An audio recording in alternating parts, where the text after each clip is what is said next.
There is a child within you who never grew up, not because it chose to remain young, but because it was wounded so deeply that it froze in time. This inner child, invisible to the eyes of the world, determines every choice you make in adult life, every relationship you sabotage, every opportunity you let slip away, every time you feel small in the face of challenges. The truth is brutal. As long as your childhood wounds remain in the dark, you will live as an adult trapped in childish survival patterns. Carl Jung discovered that we carry within us all the stages of our psychic life.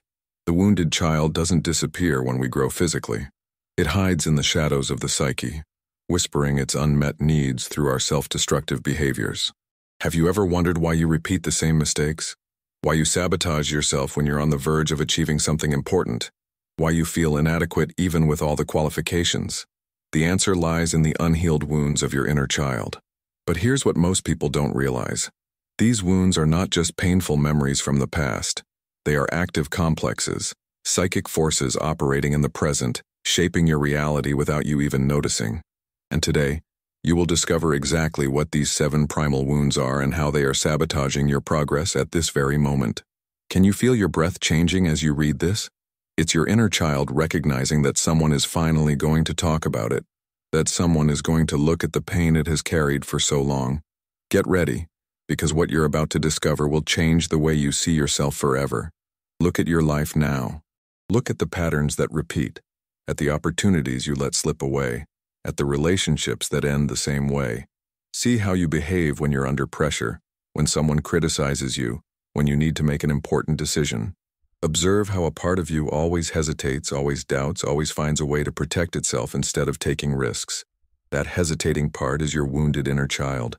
It learned early on that the world wasn't safe, that it wasn't enough, that it needed to hide to survive. And now, decades later, it's still in control, making decisions based on the fear of a 5, 7, 10-year-old child. How many times have you sabotaged yourself when you were about to get what you wanted? How many times have you made yourself small so others could feel big? How many times have you chosen the safety of mediocrity instead of the risk of greatness? Your inner child is whispering, "I don't deserve this. I'm not capable. They'll abandon me if I shine too brightly." Do you recognize that voice? It's the voice of the wound. It's the echo of every time you were rejected, ignored, criticized, compared, abandoned, or controlled when you were small and vulnerable. Your child psyche didn't have the resources to process these experiences, so it swallowed them whole, creating complexes that still operate in your adult life. As long as you deny this reality, your inner child controls your life. As long as you pretend the past doesn't matter, it screams through your self-destructive behaviors. As long as you avoid looking at the wound, it determines your future. Are you prepared to meet it? To look into the eyes of this wounded child and finally understand why your adult life feels like an emotional roller coaster? Then take a deep breath, because we are about to descend into the depths of your psyche and find the 7 wounds that keep you trapped. The inner child is not a romantic concept or a poetic metaphor.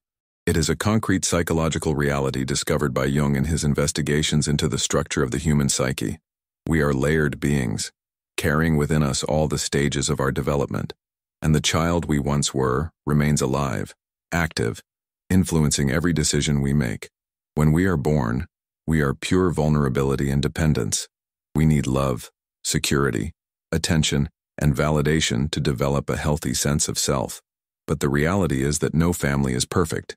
No parent can meet all of a child's emotional needs. And it is in these failures, these absences, these inevitable wounds that complexes are formed. A complex, in Jungian terms, is a set of ideas, feelings, and memories organized around an intense emotional experience. When a child is repeatedly wounded in a specific way, their psyche creates a complex to deal with that pain.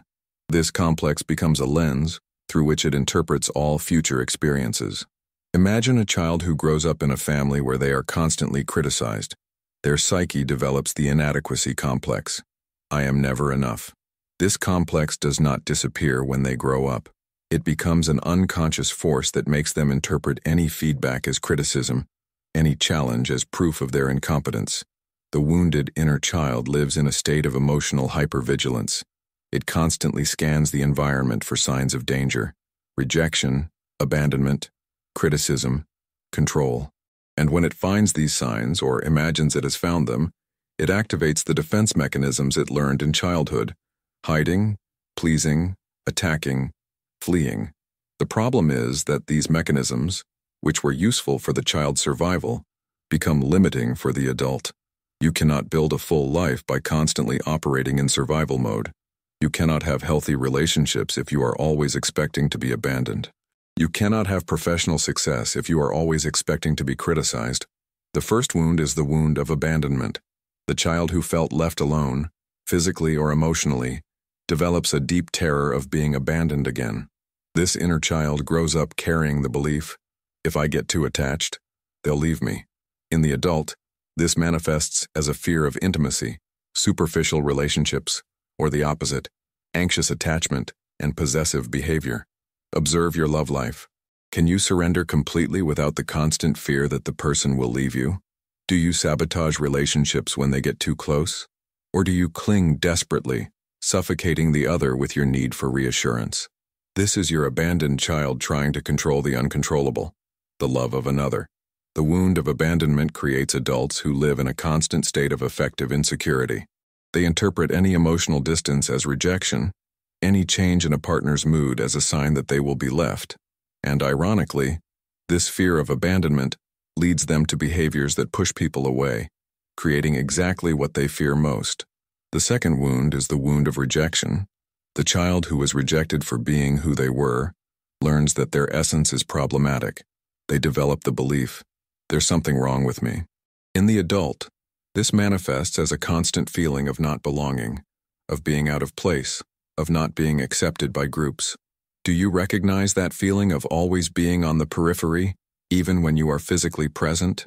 Of feeling that you need to perform an edited version of yourself to be accepted?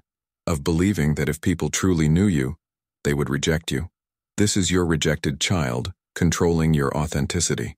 The wound of rejection creates adults who live masked, playing characters they believe are more acceptable than their true selves. They develop a rigid persona, a social mask that protects their vulnerable essence, but which also prevents them from having genuine relationships. The third wound is the wound of humiliation. The child who is ridiculed, shamed, or publicly humiliated develops a deep terror of being exposed. They learn that standing out is dangerous, that being seen is risky. In the adult, this manifests as a fear of judgment, extreme procrastination, or self-sabotage before important situations. How many opportunities have you lost because you were afraid of failing publicly? How many dreams have you abandoned because you imagined what people would say if you didn't succeed? How many times have you made yourself small to avoid the risk of being humiliated? This is your humiliated child determining the size of your life. The fourth wound is the wound of betrayal. The child who was betrayed by someone they trusted learns that the world is not safe, that people lie, that no one can be trusted. They develop the belief, they will disappoint me. In the adult, this manifests as extreme difficulty trusting, hyper-control, or a tendency to betray first so as not to be betrayed. Observe how you deal with trust. Can you fully trust people, or do you always keep an escape route? Do you constantly test others' loyalty? Do you project betrayals where none exist? This is your betrayed child trying to protect itself from new disappointment. The wound of betrayal creates adults who live in a state of emotional paranoia. They interpret any inconsistency as a lie, any change of plans as betrayal. Ironically, their constant distrust ends up pushing people away, creating exactly the betrayal they fear so much. The fifth wound is the wound of injustice. The child who grew up in an environment where rules were inconsistent, where they were punished unfairly, or where they saw others being treated differently, develops a deep anger against injustice. They learn that the world is unfair and that they need to fight to have their rights respected. In the adult, this manifests as extreme perfectionism, rigidity, difficulty accepting criticism or feedback, and a constant feeling of being treated unfairly. Do you recognize yourself in that person who always finds flaws in processes, who always has a better way of doing things, who gets deeply irritated by small injustices? The inner child wounded by injustice grows up to be an adult who lives in a constant state of indignation. It interprets any feedback as a personal attack, any criticism as injustice. Its need to always be right prevents it from learning and growing, because admitting error feels like accepting injustice. The sixth wound is the wound of emotional invalidation. The child whose feelings were constantly minimized, denied, or ridiculed learns that their emotions are problematic. They develop the belief, "My feelings don't matter." In the adult, this manifests as emotional disconnection, difficulty identifying and expressing feelings, or the opposite, uncontrolled emotional outbursts. Can you identify your emotions clearly? Do you know how to express what you feel without feeling guilty or ashamed? Or do you oscillate between emotional numbness and outbursts that you yourself don't understand? Your invalidated child is still trying to be heard through your emotional confusion. This wound creates adults who don't know how to deal with the emotional world.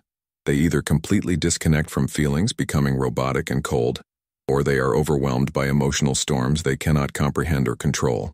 Both extremes are attempts by the wounded child to cope with the original invalidation.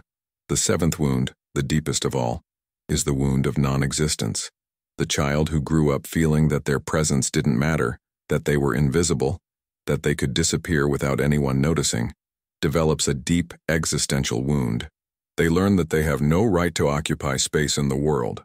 In the adult, this manifests as a constant feeling of not deserving the good things in life, of not being entitled to success, love, happiness.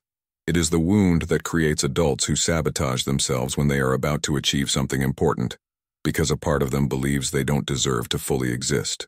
Do you recognize that feeling that you are always asking permission to exist? That you need to justify your presence in spaces? That you don't deserve to take up space in the world? This is the most devastating wound, because it attacks the very right to be.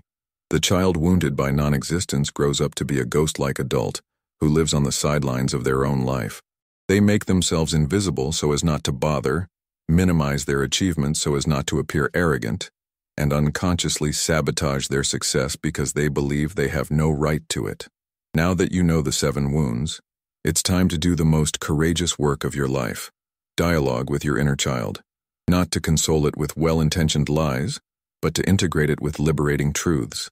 Jung called this the work of individuation, the process of becoming whole, of integrating the rejected parts of the psyche.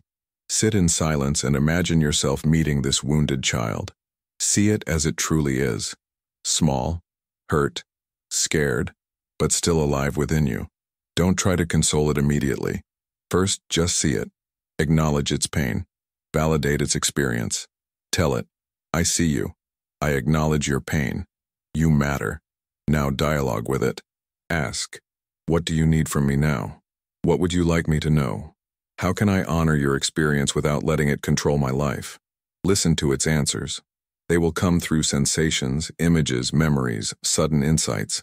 Healing doesn't happen by denying the wound, but by integrating it. It doesn't happen by forgetting the past, but by re-signifying it. Your wounded inner child carries not only pain, but also wisdom. It knows your sensitivity, your intuition, your capacity to feel deeply. When integrated, it is no longer a burden, but a source of authenticity and creativity. The work of integration is daily. Every time you feel that familiar hesitation, that irrational fear, that subtle self-sabotage, pause. Ask, which of my wounds is active now? What is my inner child trying to tell me? How can I respond from my adult wisdom? You are no longer at the mercy of your wounds. You are now the conscious observer of your own psyche. You are the loving adult your inner child always needed. You are the bridge between the wounded past and the integrated future. The healing journey does not promise a life without pain, but a life where pain has meaning, where wounds transform into wisdom, where the wounded child finally finds the home it always sought, inside you. You have changed by absorbing these truths. You can no longer pretend you don't know why you sabotage yourself, why you hesitate, why you repeat self-destructive patterns. Your inner child is no longer invisible. It has a voice. It has a presence. It has a right to care and integration. Comment which of the 7 wounds touched your soul the most. Allow yourself to be vulnerable, because it is in vulnerability that we find courage. Like if you felt the presence of your inner child awakening within you. Subscribe to continue this journey of self-knowledge and integration. Remember, you are not just an adult trying to survive in the world. You are a multifaceted soul, carrying within you all the ages you've ever been. Your inner child is not your past. It is your integrated present, your source of authenticity, your bridge to wholeness. Healing begins when you stop running from the wounded child and start embracing it. Individuation happens when you stop being controlled by the wounds and start being nourished by them. You are greater than your wounds. You are the conscious integration of all that has been and all that can be. The journey is just beginning.